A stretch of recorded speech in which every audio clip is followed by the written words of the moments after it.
Habitants du Pas-de-Calais qui subissaient les inondations, voilà ce qu'il ne pourrait bien plus rester d'autre de vos masures. Quelques moellons épars, dont on ne sait même plus à quoi ils ont bien pu servir. Condamné à être englouti par le grossissement de la Durance derrière le barrage de Serponçon, le village de Savines a été proprement dynamité.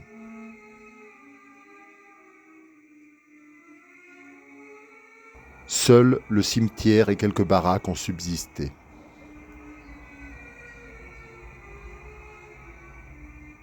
Mais qu'on se rassure. Même si des villageois ont un peu râlé, même si certains se sont fait arnaquer dans leur dédommagement, ils n'y ont pas perdu au change avec la construction, quelques mètres plus haut, d'un village nouveau, unique en son genre. Savines-le-Lac doit beaucoup à la route. L'important axe Gap-Briançon, dont la plus impressionnante portion est ce superbe pont en béton précontraint, dont chaque pile porte un couple de demi-arches en encorbellement, jointes les unes aux autres par une clé de voûte. Lorsque le lac est au plus haut, le tablier est à fleur d'eau.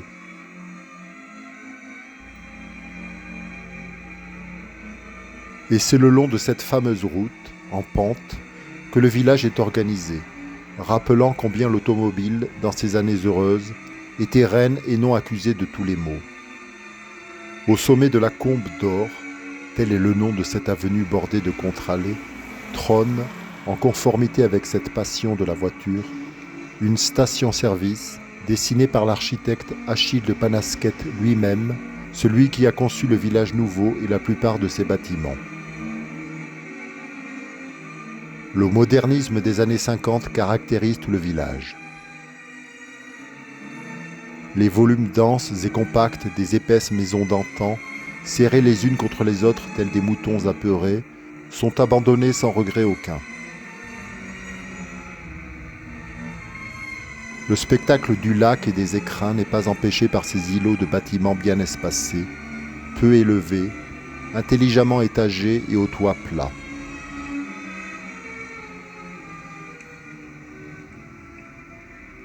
Et c'est précisément cette beauté du paysage qui détournerait le regard paresseux de ce petit joyau architectural. Aussi bien la gendarmerie que l'école, que l'office du tourisme, que les HLM, que l'ancienne usine Lambert, tous attestent que le choix du fonctionnel n'oblige pas à sacrifier la beauté.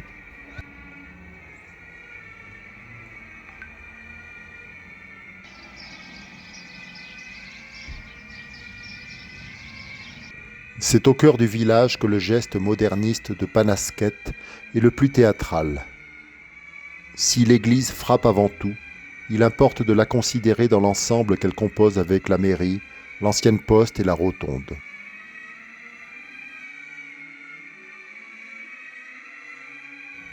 Les familiers des rayons ironiquement catalogués comme spiritualité, ésotérisme ou bien-être, qui polluent les plus respectables des librairies, parleraient volontiers de fluidité, de circulation des énergies, de feng shui. Pour ma part, je reprendrai le mot de la sœur de M. Hulot à propos de l'agencement de sa maison moderne dans le film Mon oncle. Tout communique. Il est vrai que le verbe « communiquer » ne se limitait alors pas à cette injonction dont les managers, les journalistes, les psys et les coachs nous rebattent les oreilles. Informer, parler, échanger, ouvrir son cœur.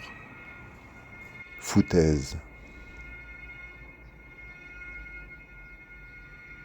Dans Mon oncle, Jacques Tati décrit admirablement cette époque où l'on accueillait les bienfaits et les gadgets du progrès avec un émerveillement naïf, où régnait une foi en l'avenir et en la technique, nourrie par la croissance, où la société, certes légèrement engoncée mais encore ingénue, n'avait pas encore été corrompue par l'esprit de mai 68.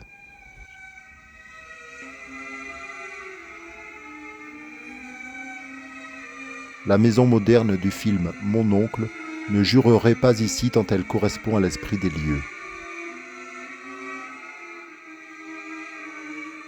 Panasquet refusait résolument le folklore, et tout particulièrement le modèle ressassé du chalet de montagne.